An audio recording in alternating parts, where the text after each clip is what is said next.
Hello everyone, this is going to be the part 2 to week 6. I'm sorry my computer crashed after showing you this video. So reflecting on the video, think about the care that those individuals were receiving, the communication piece that they were having with the doctors, the healthcare providers, their understanding of the information that they were receiving. Okay, so it's true and false. Can you usually tell if the person has a low literacy, health literacy? True or false? I'll let you think about that for a second. And let's look at some of these stats here. So approximately 4 to 5 Canadian adults have at least one modifiable risk factor to chronic disease. Okay, and then here, increased rates of chronic disease. More than 1 in 5 Canadian adults live with one or major chronic diseases. And this comes from Public Health Ontario in 2017. And then these are very interesting stats as well. So health literacy is associated with an increased healthcare cost and worse healthcare outcomes. So in older adults, those that low health literacy were 2 times more likely to die within 5 years. And then this one, from out of the 197 serious safety events reported to Joint Commission, 127 had a root cause of failure to communicate and 26 of patients with education. Okay, so people with low literacy are less likely to be able to identify their medication, understand how to take their medication potentially, and side effects, and more likely misinterpreted the warning signs of the medications as well. So what does all that mean? What are the benefits of adequate health literacy? Well, we have patient safety, of course, saving lives, improving health outcomes for individuals, so living longer, helping people understand what they have to do. So when it comes to diet, medicines, and exercise, save time and money in the long run for those organizations, reaches more people, and increases engagement as well. Okay, so Health Literacy Index, we've got the proactivity, system navigation, and skills that are indicated.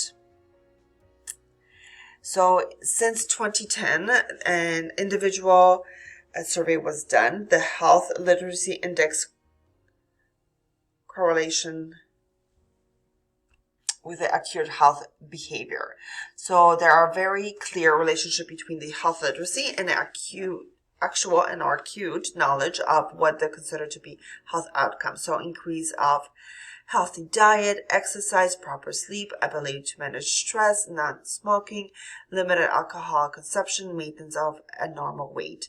And, even thinking in the last 2 years when we went through the pandemic, the compliance with the hand hygiene, the wearing of the masks, the vaccines, you can relate to really all of this, of that health literacy and the benefits of healthy behaviors moving forward for individuals, right?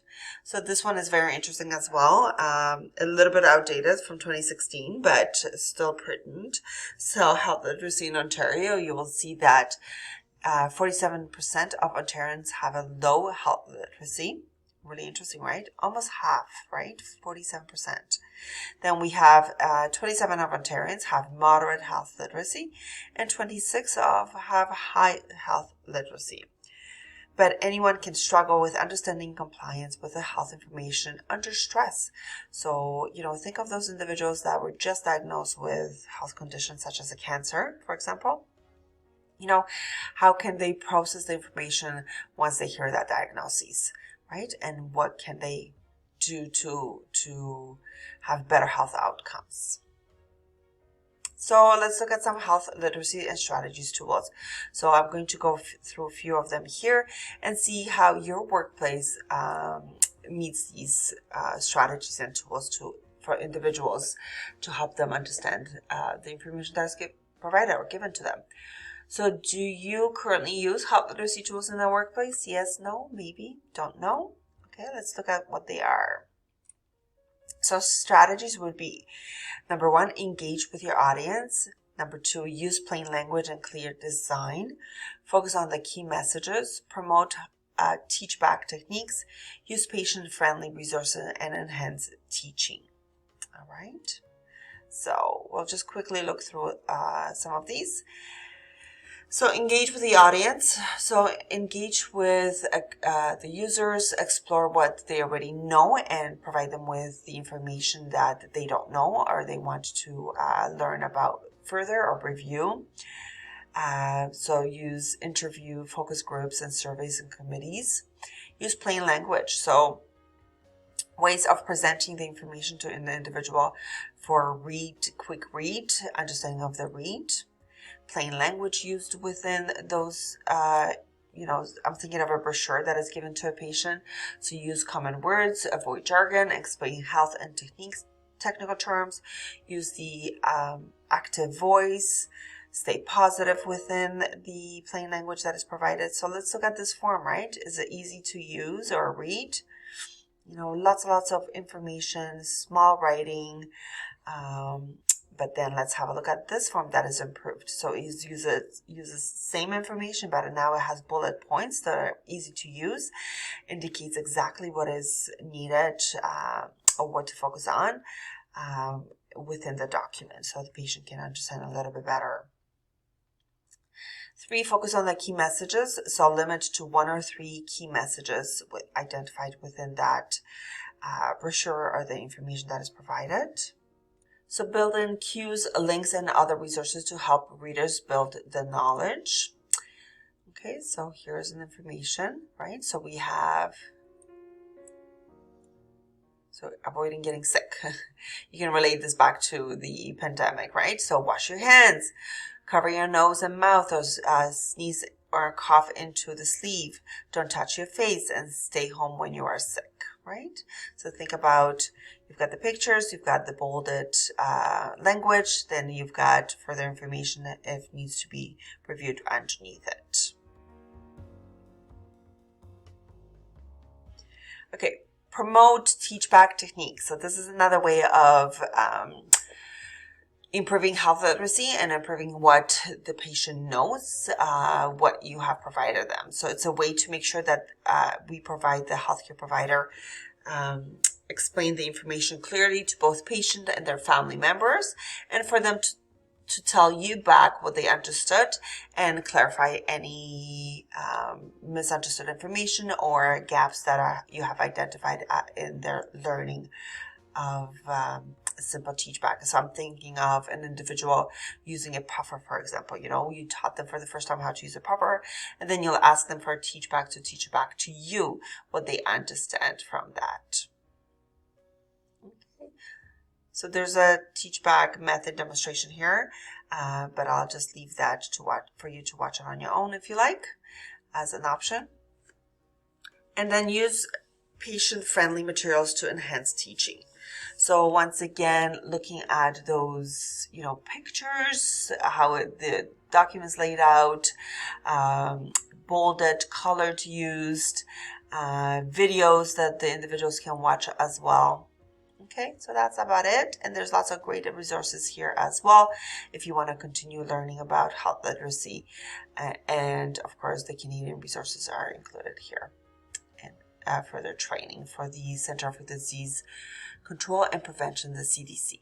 All right, so that's it about health literacy from this PowerPoint. I do recommend for you to, which is included in your weekly, I'll go back in here to show you. So right here, so we covered this. Now we're going to focus on this, the CDC, what is health literacy. So it's a video that you need to watch up to 16 minutes, and I'll show you where this video is.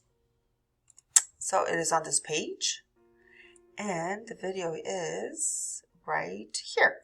So you'll watch this video up to, it's a long video, but you only are required to watch it up to 16 minutes of this video. All right. Next, let's go look at, let me introduce you the patient for this week that you're going to be focusing on. So with the chronic kidney disease.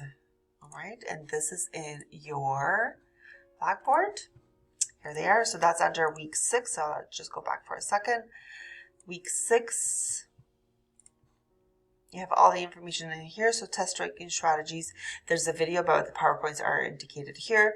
Test taking strategies. This is from the HASI specifically, critical thinking and overview. I'll show you where that is in a minute as well. Those practice test questions that I mentioned are here. And then here's your case study. So let's review your patient because you're going to have to complete that concept maps for these. So your client is an older adult with long history of type 2 diabetes and hypertension. The client record notes a family history of polycystic kidney disease, PKD. The client was diagnosed with stage 4 chronic kidney disease, CKD, 2 years ago. The client calls for nephrology office to speak to the client's nurse. The client reports loss of appetite, fatigue, nocturia, and occasional shortness of breath. All right, you've got medication. The most recent labs are indicated here. Okay, have a look at those for a second and which ones are, I'm just going to increase a little bit more, which are within norm and which ones are not. So have a look at that. All right, so that's all kind of the prep for working with your client this week. The rest will be done together on Thursday. But let's look at that critical thinking med-surg question. Practice questions are here, so you're going to do these on your own. Okay, so you've got the actual question. You've got the answers. You've got some hints with regards to the answers. Try to, critically think through these questions and see what the answer might be. And then your answer is here and the rationale behind it. So there's about 10 questions that you need to do this on your own to practice those multiple choice questions. And here is the other the other PowerPoint. That we're going to focus on right now is the critical thinking and testing. So why critically think? Why is this so important? Okay, because it really is a key to making those decisions, those critical decisions when you are guided in practice. So this is not a common sign. A nurse does not stand in the hall and shout out the facts, right? So she says normal serum potassium is 3.5 to 5.0, right? This is not a normal common sign. So real nurses use the understanding of their knowledge, set priorities, make decisions, and take actions to enhance those individual clients' safety and effective care that we provide and better outcomes for the patients, right? So looking at this, how does that nurse critically think to help organize all of the information so that is the right action taken, right? So you can read through here. So client serum K or potassium is high, low, or normal, probably as a result of what's happening to the patient. It is important because, therefore, as a nurse or the nurse, I must do what?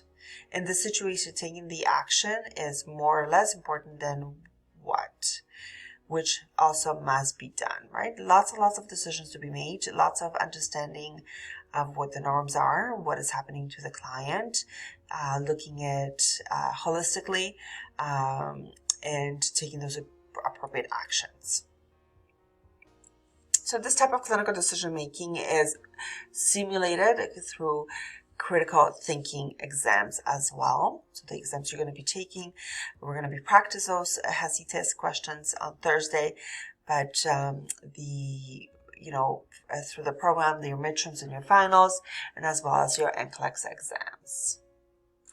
So just as you learn the skill you need to succeed in clinical settings, you can also learn the skills you need to succeed when taking the critical thinking exams. So let's get started. So how do we build those critical thinking, right? It's based on a few different things. So attending classes. So for you specifically, listening to these PowerPoints, doing the part 1, then attending the virtual clinicals, part 2. By coming to those clinicals, you have to do pre-readings. We always give you readings and assigned materials, and study and learn. And I've always said to focus on those concept maps, do them on something that you are not familiar with. It's easy to complete that concept map on something that is easy for you because you are working with it or you know it already, but really you should be focusing and taking the time to learn something more, to increase that knowledge, increase that critical thinking as you move through this course, as you move through the program. Studying for critical thinking. So once you have acquired that knowledge, you need to study for that critical thinking. So ask yourself, how will the nurse use this information in the clinical setting? So, having those more complex clients or those clients that are critical or ill, how do you use that knowledge to apply to that specific setting, specific patient? So studying skills for critical thinking, you've got the knowledge. So, that you're inquiring the knowledge, the new knowledge. You're inquiring the comprehension of that knowledge. Then you're going to be application, applying it, and analyzing it. So those are the 4 essential levels of you understanding that critical thinking piece. Okay, and here they are. Further, you can go through them in detail. Let's consider our critical thinking nurse again. Okay, so looking at this again, how does the nurse critically think to help organize all of the information and what action she will be taking? So, what is the basic knowledge? The nurse knows that the normal serum potassium level recognizes the abnormalities, right? What reflective comprehension? So the nurse understands probable causes of the lab values, as if it's too high or too low. How does the nurse apply the knowledge? The nurse recognizes what action should be taken in that situation for that patient, to that patient. What analysis is performed? So nurse decides which action has the highest priorities of the situation. So priority of action is very important. So critical thinking test items are written at the application and analysis level. Okay, so looking at those 4 level steps, it's at the application and analysis. It does not test your knowledge, specific simple knowledge, and it does not test your comprehension, but rather your application and your analysis level. You must learn and practice study skills that help you prepare to answer these kind of questions. So here's some study tips. So read the material, highlight the key points, make notes and cue cards, or however you organize your study notes, even those concept maps. Use mnemonics as well that are easy, grouping similarities, acronyms to understand certain diseases, so that knowledge piece. Okay. Here's some tips for taking those HESI test questions. So take at least 10 notes, cue cards, notes, with everything on it. So once you make those notes or cue cards, take them with you somewhere. Take them with you, put them in your purse, put them in your bag, and, when you're waiting in a lineup, review those. Maybe you'll have a 5-minute extra time to do those. And there's lots of different apps as well that you can practice those test questions. So take that time to reflect and do a couple questions each day, right? That's how you prepare for those exams. Studying steps for comprehension. So as you memorize information, ask yourself why, how, and what is the example of this principle or concept. Okay, study both forward and backwards as well, that comprehension piece. So what does that study forward, backward mean? So study forward, look at the heading, then repeat and memorize the list under the heading. And study backwards, so look at the list and use moving forward, moving up, to identify the headings. Okay, so that comprehension, look from backwards and forward when you make those notes for yourself to understand and comprehend. So rearrange your lectures and notes, textbooks in the cards, tables, graphs, and charts. Okay, sorry. Explain the whys and hows out loud to yourself. Formulating your thought out loud might help you to understand and to comprehend further. Here's some study tips for the application. So while studying, picture the nurse or picture yourself using the information. So what to do, what to teach the client, which medication to give to the client, for example, and etc. Which procedure to do, right, as well. Change the scenario to reflect the different clients and different situations. So can you take that knowledge and comprehension that you received and take it to different scenarios? Alrighty, and then hints. So create diagrams, flowcharts, care plans using the materials you studied. So this is why we introduced that clinical judgment model for you as a study guide, those concept maps, those client profiles. Be creative. So use different colors, highlights, sticky notes, to memorize. It's easier to memorize, even for yourself, that knowledge when things pop out of your page, right? And easy access to go back. Okay, and then here's some study tips for analysis piece, which is so critical, right? Because your test questions will be application analysis. So while studying, picture how the nurse might use the understanding of nursing knowledge to set priorities, make decisions, and take action based on what is important, more critical in each clinical situation to ensure that the client care is safe and effective. And we talked about that health literacy today and the understanding of that saved information that you provide for the clients as well, right? So putting it all together. So some study tips. Create client situation based on the material you have studied. Compare and contrast the different situations. So which situation warrants the most immediate action by the nurse and why is it so important? Why would you be taking that action first? Which situation can wait to be addressed a little bit later on and why as well, right? So that priority piece is there. And some hints. So create concept maps to put it all together. Relate the new information you are learning to previous learned information already. So it's called scaffolding. So you already have, certain level of information and now you're adding further. So this is why we encourage you to focus on something you don't know to further increase your education, further increase your knowledge. Make up questions that include information from the 2 or 3 or 4 different cue cards or notes that you have. So, you have those study notes. Can you create some questions, possible questions that could be asked on your exams? And create 4 critical scenarios for each lecture. So yes, you only have 1 client to take care of each week throughout the semester, but can you apply that knowledge to different situations, different clients, that you might have at your clinical settings or your future clinical practice as you move through the semesters and program.